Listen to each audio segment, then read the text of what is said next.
El cine se desarrolló desde el punto de vista científico antes de que sus posibilidades artísticas o comerciales fueran conocidas y exploradas.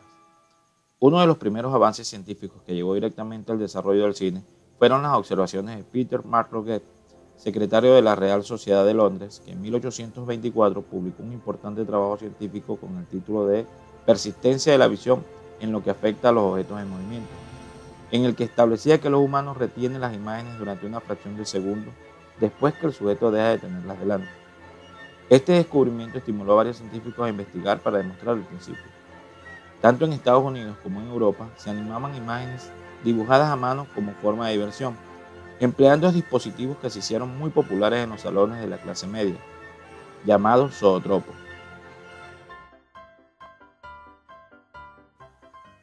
El zootropo, que ha llegado hasta nuestros días, consta de una serie de dibujos impresos en sentido horizontal en bandas de papel colocadas en el interior de un tambor giratorio montado sobre un eje.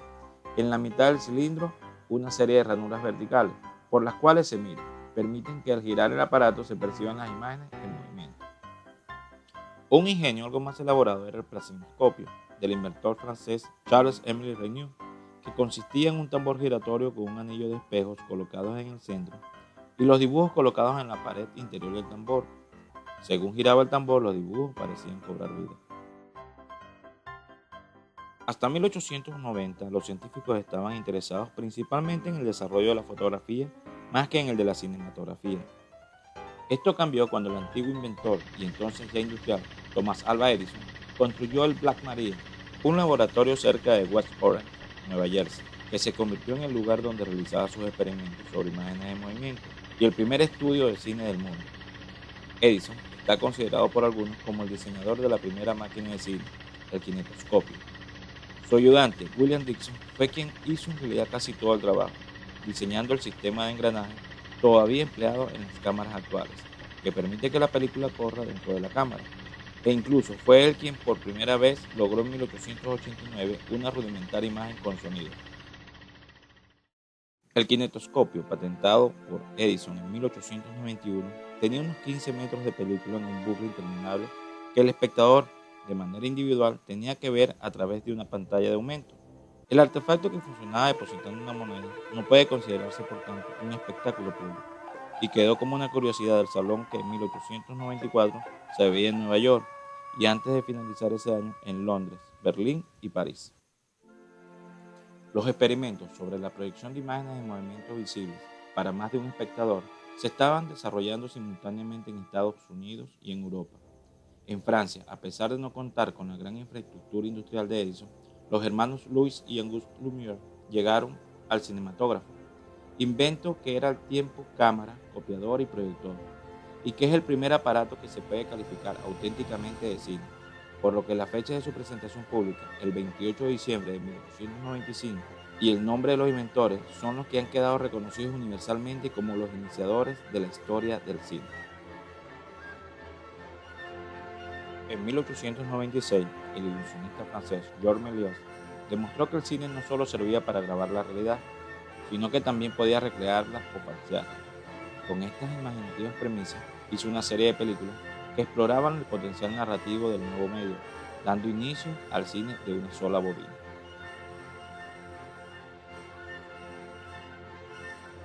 Dentro de la industria del cine comienzan a aparecer nombres que se hicieron grandes en el transcurrir del tiempo. Charlie Chaplin fue un actor, director, guionista y músico de origen británico. Puede que el primero en la cronología cinematográfica en todo el sentido de la palabra. Él mismo escribió la música de sus películas sonoras. Encarnó el cine para millones de personas durante varias generaciones. Chaplin era un cómico genial cuyos trabajos darían brillo a la pantalla. Su sola presencia era suficiente para asegurar el éxito comercial de una película. Fue la primera estrella internacional y una leyenda viva desde su juventud, rompiendo con cada nueva producción los récords de taquillas anteriores. Su personaje, del vagabundo Charlot, mezclaba de forma única la comedia sentimental, la sátira social y el patetismo de la naturaleza humana, convirtiéndose en un arquetipo universal.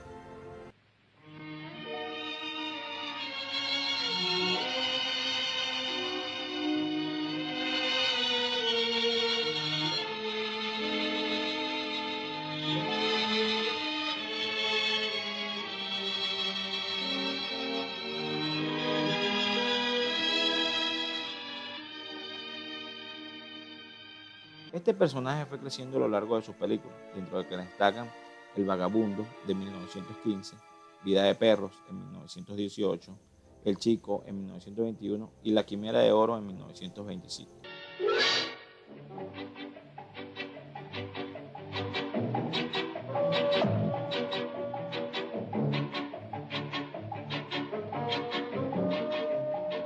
Con la llegada del sonoro, los productores se niegan a estrenar Luces de la Ciudad en 1931, pero lo hace por su propia cuenta y vuelve a romper todos los récords de taquilla, éxito que repite con Tiempos Modernos en 1926.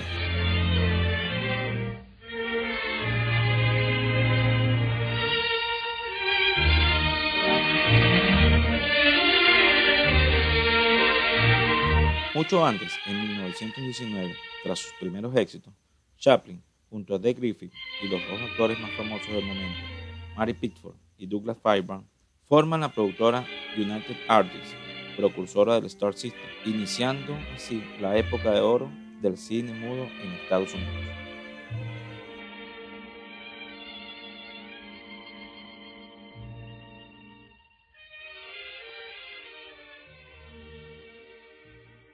En 1926, la productora Warner Brothers introdujo el primer sistema sonoro eficaz, conocido como Vitaphone.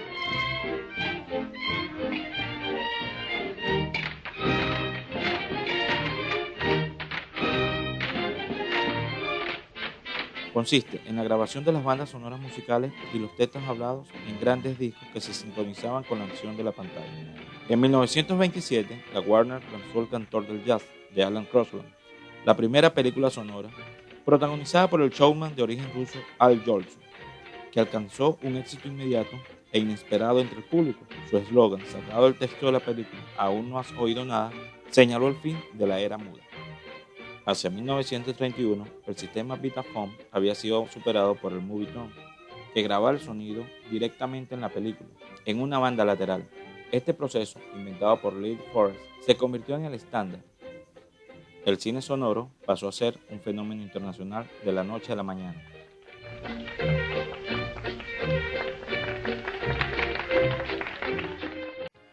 Los experimentos con películas de color habían comenzado ya en 1906, pero solo se habían usado como curiosidad.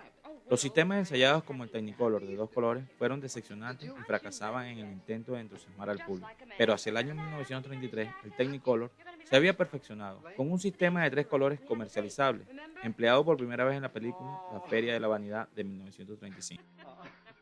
I could hardly wait to keep our date this lovely Easter morning.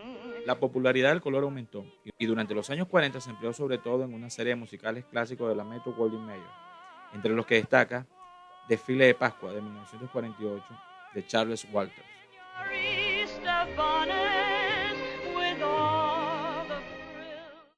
Después de la Segunda Guerra Mundial, la llegada de la televisión supuso un desafío a la industria del cine, que aún hoy perdura, cayendo la audiencia de unos 85 millones de espectadores anuales en Estados Unidos durante la guerra a apenas 45 millones a finales de la década de 1950. La industria respondió ofreciendo más espectáculos, que se concretó en el mayor tamaño de las pantallas.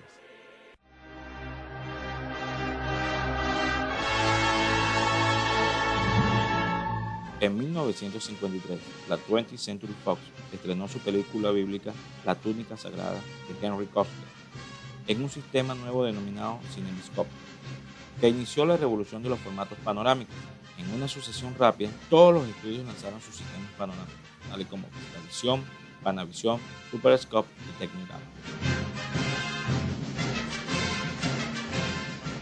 El cine llega a Venezuela el 11 de julio de 1896, cuando se realiza la primera función de cine en Maracaibo. El aparato empleado fue el Vitascopio de Edison, el cual había sido adquirido por Luis Manuel Méndez en la ciudad de Nueva York. Méndez contrató a Manuel Trujillo Durán para que operara el mencionado aparato. Las primeras películas realizadas en Venezuela fueron Célebre especialista sacando muelas en el Gran Hotel Europa y Muchachos bañándose en la laguna de Maracaibo, ambas estrenadas el 28 de enero de 1897 en el Teatro Baral de Maracaibo, y cuya realización le corresponde al mismo Manuel Trujillo Durán.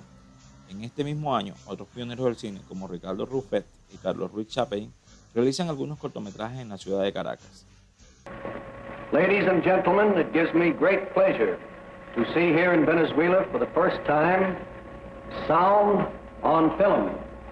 It has been through Mr. Efrain Gomez's very hard and long struggle to receive and get this at last here. Si bien en 1931 se hicieron algunos intentos de sonido con la película La Venus de Nakar, no sería hasta 1938 con el estreno del cortometraje Taboga que se puede hablar verdaderamente del cine sonoro en Venezuela. Igualmente se rueda el primer largometraje sonoro en el país, El Rompimiento, de Antonio Delgades Gómez. Ya en el año 1965, Mauricio Odrem Nieto estrena su película Spectrum. Esta película, que puede ser catalogada como la primera película de ciencia ficción venezolana, nació prematuramente en una Venezuela que aún no había despertado del realismo y que apenas comenzaba a aceptar el realismo mágico como un elemento de la cultura del venezolano. Spectrum no será un edificio cualquiera. Será la vivienda perfecta donde el hombre podrá trascender. En 1973, la película Cuando quiero llorar no lloro, de Mauricio Wallerstein, basada en la novela homónima de Miguel Otero Silva, logra un éxito sin precedentes en taquilla, lo que comienza un boom del llamado nuevo cine venezolano, corriente de cine social muy famosa en los años 70 y cuyos máximos exponentes serían, además de Wallerstein, Román Charbot, especialmente con su film El pez que fuma.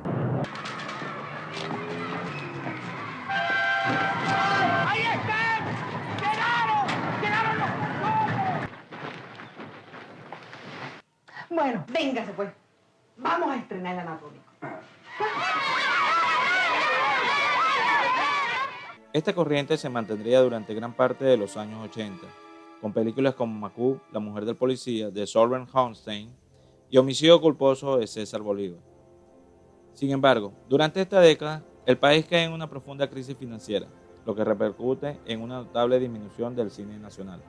Los años 90 comienzan con muy buen pie para el cine nacional. Se estrenan Disparen a matar, en 1990, de Carlos Asburgo, Jericó, en 1992, de Luis Alberto Lamata, y Río Negro, en 1990, de Atahualpa Lichi. Esta con un gran éxito de taquilla y crítica, llegando incluso a conseguir varios premios internacionales. En 1994 se decreta la Ley de Cinematografía Nacional, en la cual se establece la creación del Centro Nacional Autónomo de Cinematografía. Sin embargo, el resto de la década se caracteriza por una escasa producción cinematográfica, siendo las más resaltantes las colaboraciones de Elías Chendery y José Ramón Novoa con las películas Sicario en 1995, la cual es una de las más galardonadas y taquilleras hasta ese momento. Jairo, venga acá. ¿Usted ha hecho una trabada ahí? No, no me gusta. ¿Cómo sabe usted si no ha probado? Dese, que se dé. ¿A quién le tiene miedo usted? ¿A su mamá? Por ello, ¿qué pasa? Déjelo quieto. Jairo, sí. Vale. ¿Qué pasó? ¿Tu trabajo? Huele Pega, La ley de la calle, en 1997, y Garimpeiro, en 1999, conocida en el extranjero como Foro Diario.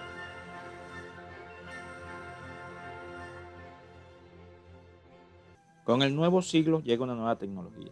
En el año 2000, la cinta Manuela Sáenz, del realizador Diego Rísquez, logra un éxito de taquilla para el cine nacional. Sin embargo, el verdadero cambio en el cine venezolano se podría ver unos años después, en el 2003, con el estreno de Yotama, Se va volando, de Luis Armando Roche y el mexicano Rodolfo Espino, primera cinta venezolana realizada en cine digital que se estrena en salas comerciales. Vitica. Échale vaina a tu mamá. ¿Sí? Coño, Manuel, no me llames Vitica. La única que me puede llamar Vitica es Yotama. ¿Entiendes? En el año 2004 se estrena Punto y Raya, de Lee Schneider, con Roque Valero y Edgar Ramírez, una de las películas de más éxito y reconocimiento internacional. La película obtiene 4 premiaciones en festivales internacionales. En el año 2005, la cinta Secuestro Express de Jonathan Jakubowicz se convierte en la película nacional más vista en Venezuela. Igualmente se considera un gran éxito su venta a la distribuidora Miramax para su comercialización a nivel mundial. Te tapas los ojos, los tapos, hace una mansión, una vaina. En el año 2009 destaca nacional e internacionalmente Venecia, dirigida por Haydn Gazarian, la cual se dice es la película más costosa del cine venezolano. Además de narrar una historia poco conocida, la del suministro de petróleo venezolano durante los años de la Segunda Guerra Mundial, enmarcada en una historia de amor, suma más de 15 premios alrededor del mundo en festivales de cine y así se convierte en la producción cinematográfica venezolana más reconocida y la más vista en los últimos 10 años. Venecia. En el año 2014 se estrena la película Libertador, la cual forma parte de un corte de 9 películas preseleccionadas en la categoría de Mejor Película de Habla No Inglesa en los premios Oscar de ese año. Sin embargo, no logra pasar a las 5 nominadas finales. Cabe destacar que había sido estrenada en Toronto en el International Film Festival de 2013 y en Venezuela el 24 de julio de 2014, el mismo día de la conmemoración del natalicio del libertador Simón Bolívar. Este continente está esperando por un diluvio que finalmente lo inunde de libertad. En el año 2015, la película de distancia más larga, de la directora Claudia Pinto, resulta ganadora del premio a la mejor ópera prima iberoamericana, en la segunda edición de los premios Platino. En ese año ocurre el logro cinematográfico más significativo en la historia del cine venezolano. La película, Desde Allá, ópera prima de Lorenzo Vigas, se convierte en la primera película venezolana en formar parte de la selección oficial del Festival Internacional de Cine de Venecia, el más antiguo del mundo y el segundo más importante. No conforme con esto, resulta ganadora del León de Oro a la mejor película del festival, convirtiéndose en la primera película hablada en español y latinoamericana en lograrlo, demostrando así el gran desarrollo y la calidad del cine que se desarrolla en Venezuela. ¿Y tu papá está muerto? No. ¡Armando! ¿Quiénes fueron los que te golpearon?